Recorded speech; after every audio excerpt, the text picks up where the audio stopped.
Slizzie Geffen. Take one. Weird guitar questions. Roll it.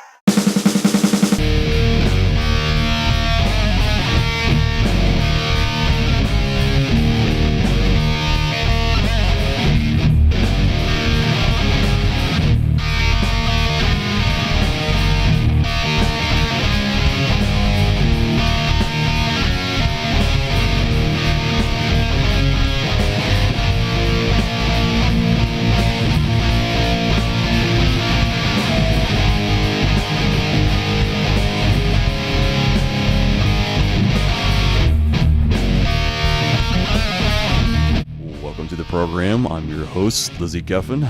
We've got an action-packed segment ahead of us. Tonight's rock and roll topic, weird guitar questions. Oh yeah. Ask anything, we'll give you an answer that may almost seem reasonable.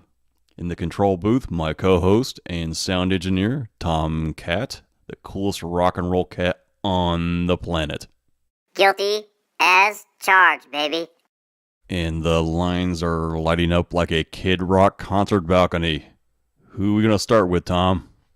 On line one, we have Jose from sunny Santa Cruz with a question about an unusual tube amp. Jose, you are on the air. Slizzie! Jose! How's things in Santa Cruz? Oh man, I got this tube amp doing all kinds of weird stuff. Define weird. Well, when I have my mesa turned all the way up, and sometimes when I angle my guitar just right, I hear voices. You hear voices? Yes, sir, voices. Do these voices ever tell you to send money to me? Because you should listen. Well, no, they talk about the weather sometimes, and sometimes it sounds like a Mexican news show. And other times, I think someone's ordering pizza. It's freaking me out, man. I think my amp is possessed or something. Well, Jose, you can relax. I had the same problem many years ago. Because of the coils in your humbucker and weird shielding in some guitars that act like antennas/radio receivers, you'll often have radio stations and wireless phones come over your amplifier. Dude, really? Really. Whoa, that's good to know. I was freaking out since the amp wasn't even plugged in. That guy fell off the crazy tree and hit every branch going down. That was kind of weird. You ever have any weird sounding guitars over at your place, Tom? Why, sure I did. One time I played Enter the Sandman on my daughter's pink Barbie guitar.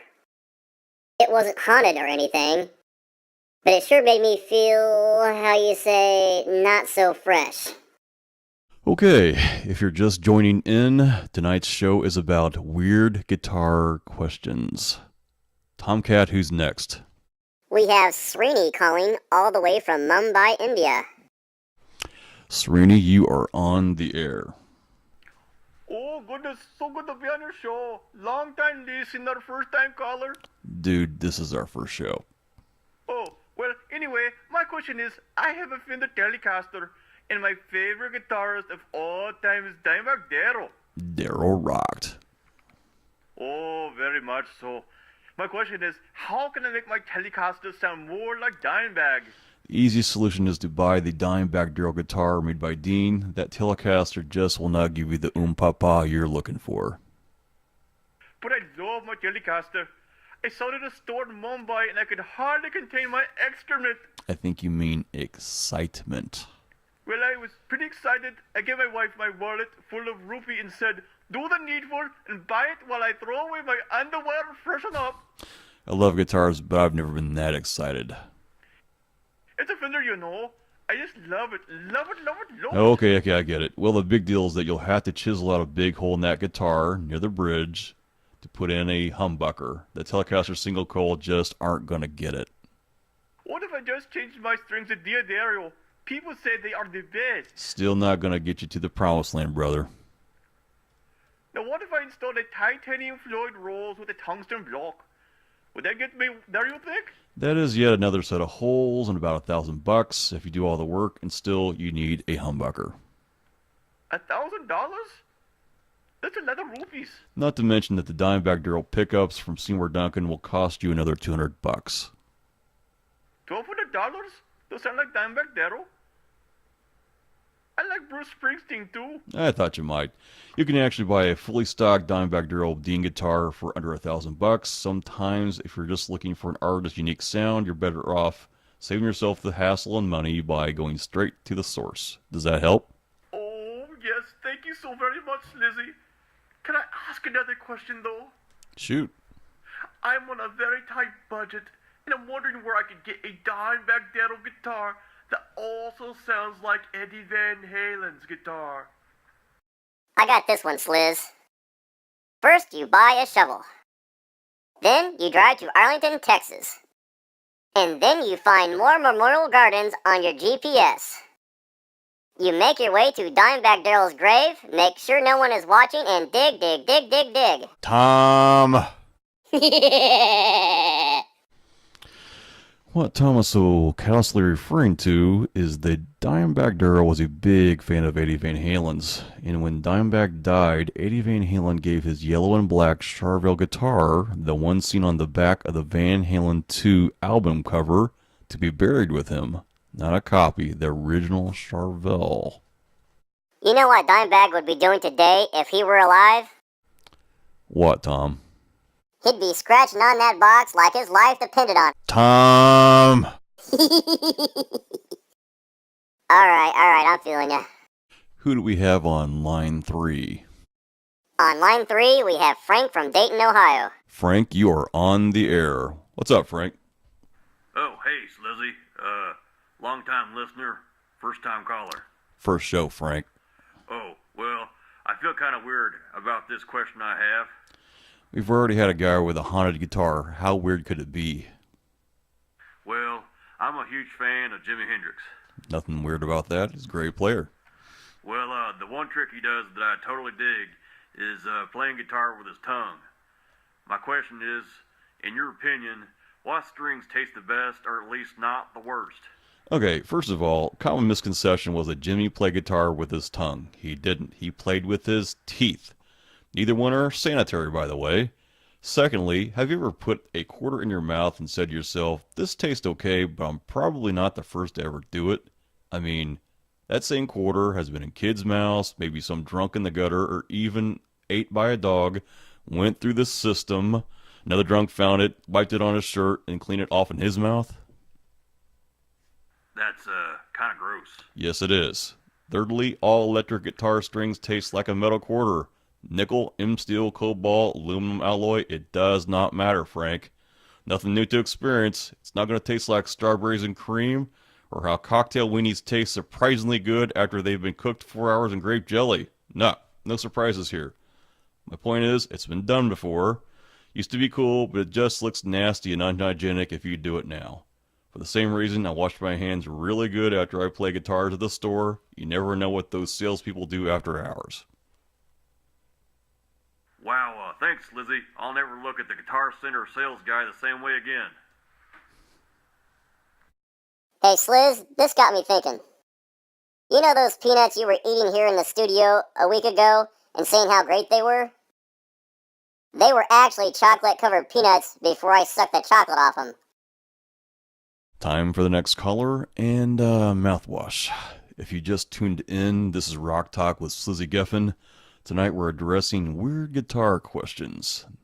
Don't be ashamed to ask, just call. On line 4, we have Dave from Topeka. Hey Dave, what's up? I'm almost ashamed to ask this, but do copies of Fenders, Jacksons, Ibanez, and Wolfgangs made in Asia have smaller fretboards as the craftsmen and craftswomen have tiny little Asian hands?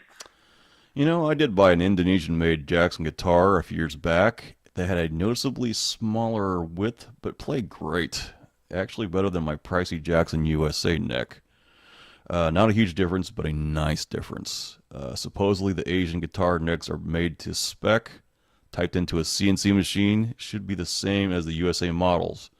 When I built my last custom guitar, a Jackson clone, I used a Chinese Yinfente neck, and those are quoted as a standard 42 millimeters at the nut. but feel way better than my USA Jackson. It's a freaking conspiracy to systematically make us more and more comfortable, Sliz. And then whammo, all guitars will suddenly have fretboards bigger than a 2x4. Kim Jong-il must be stopped. Geez, whatever. Who's up next? On line 5, we have Frank with a weird question about guitar pickups. Another Frank, welcome to the show.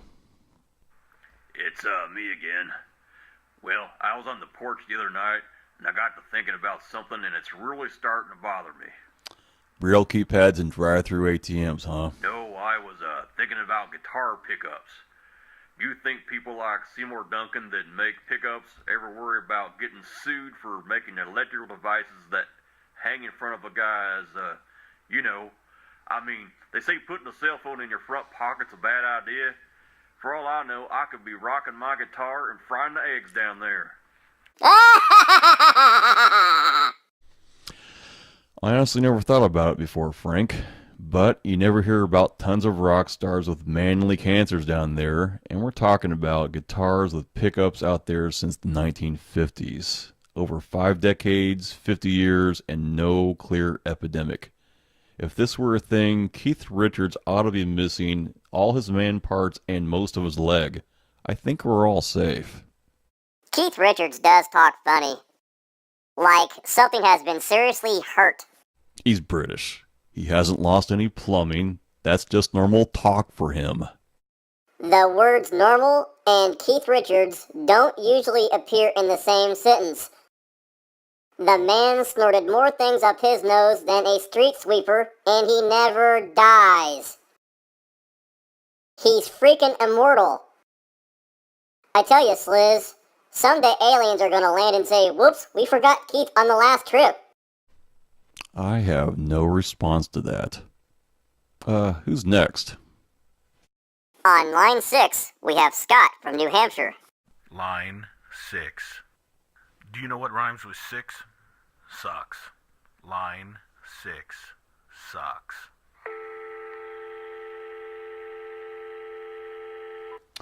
A fan of the brand, obviously. Tom, maybe you know this, maybe you don't. Did you know that the Line 6 Spider has sold over 1 million copies? 1 million! It's the best-selling little amp on the planet. Still not gonna blow the doors off the joint with a 15-watt practice amp and its epic 8-inch speaker. You're right, you won't, but they're sort of like a college weed-out course. You know, some people will try out college, as soon as it gets hard, they bail, and hopefully before they spend a lot of money on something they aren't meant for. If you can sound good on a cheap $99 amp, you can sound epic when you move up to an awesome pricey amp. It is what it is. 15-watt Spider amps are sort of like lunch boxes for rock star wannabes. A little like you, Sliz. A lot of people, don't know how big I was in Europe. I was just huge over there. Huge, I tell you. I get no respect in the States. So, while you were on tour, you had a record company credit card and rated every all-you-can-eat buffet from Madrid to Helsinki, gaining 25 pounds. Yes, you were huge, but in a Jenny Craig sort of way. I don't think I'd brag about it. I miss those egg rolls. Who's on next? We have Kevin from Arkansas. Kevin, you are on the air. Hey, thanks, Slizzie. Is there any truth to the story that Marshall amps shipped to the U.S. in the early 60s sound better because the components were partially corroded by salty ocean air on the boat from England? And the reason the new Marshalls don't sound as good now is because they're flown over on airplanes? I hate to butt in, but dude, are you Kirk Hammett? No, I'm not. I kinda think you are. Me too. Am not. Okay, Kevin, quote-unquote.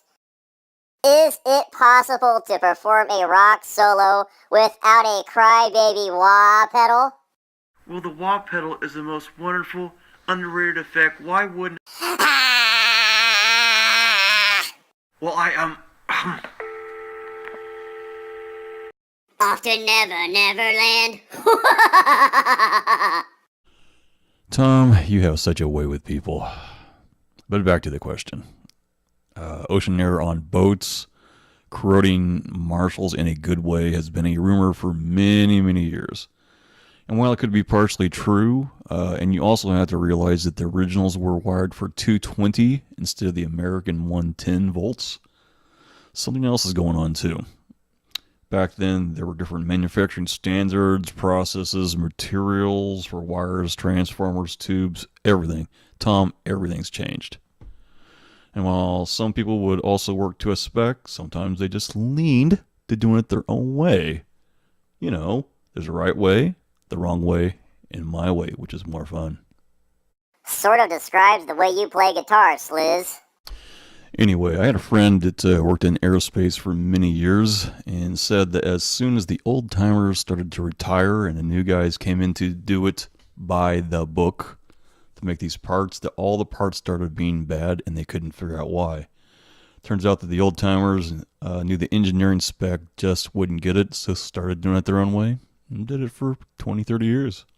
Let's see. You want me to fly on an airplane to the NAMM show, but who knows if the airplane parts are made to any certain spec. You're really warming me up to this, Sliz.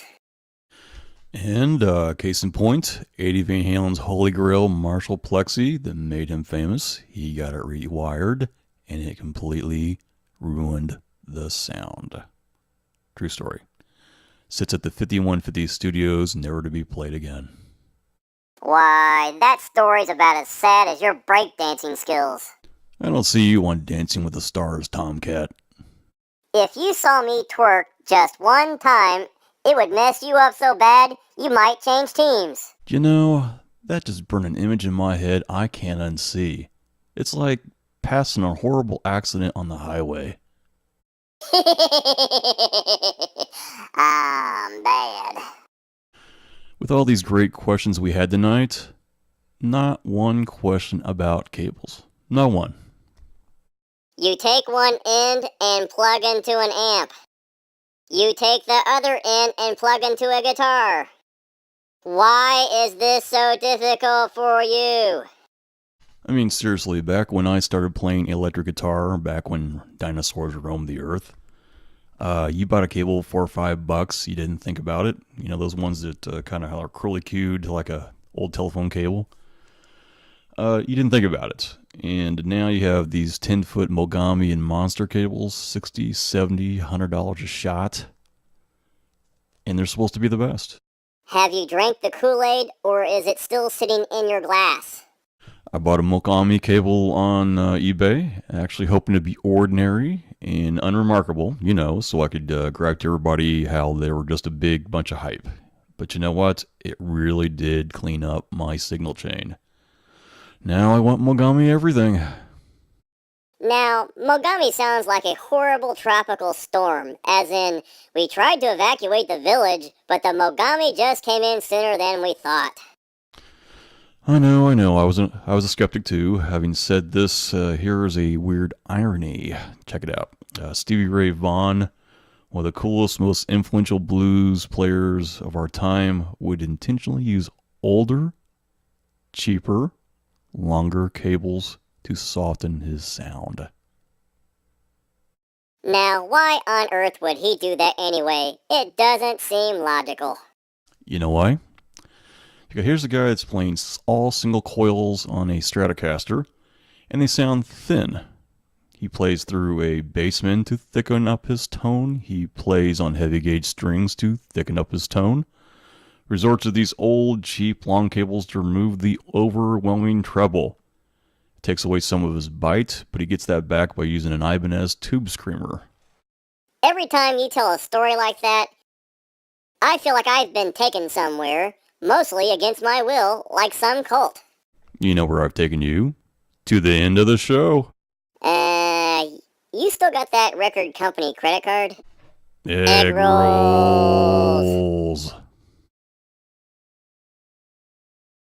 You've been listening to Rock Talk with Slizzie Geffen, reminding you to play hard, play light, try to make everything alright. Take care.